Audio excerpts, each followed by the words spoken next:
Hi guys! Naabot na jud ta diri sa Krabi. Naa din ni siya sa south sa Thailand at bang ni siya sa Phuket.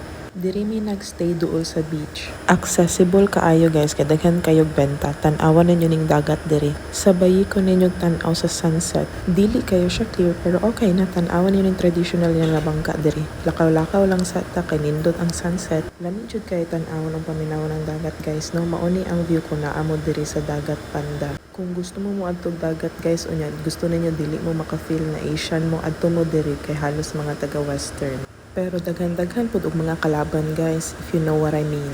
Among tirada ron kay night market so ato sa diri sa first night market nila medyo gamay lang siya, boring, so nag-search mi namin nakit-an na lain na night market medyo dako. So let's go atuan dayon nato na biyahe sa ta padulong dito sa medyo dako-dako na night market. Ayos kayo lang sidecar diri guys kay nasa tubangan ang agihanan. Nya sulod dayon ta sa night market diri na nagholdingan sa kutubangan lainan ninyo oy. Awa ilang pagkaon diri guys better compared ganiha. Naapod sila buaya diri kung gusto mo mag-try. Pero diri ta sa grill na ribs o pork belly kay lami.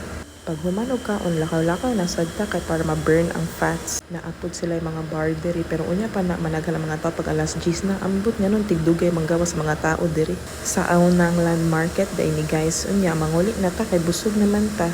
See ya next ganap. Bye guys!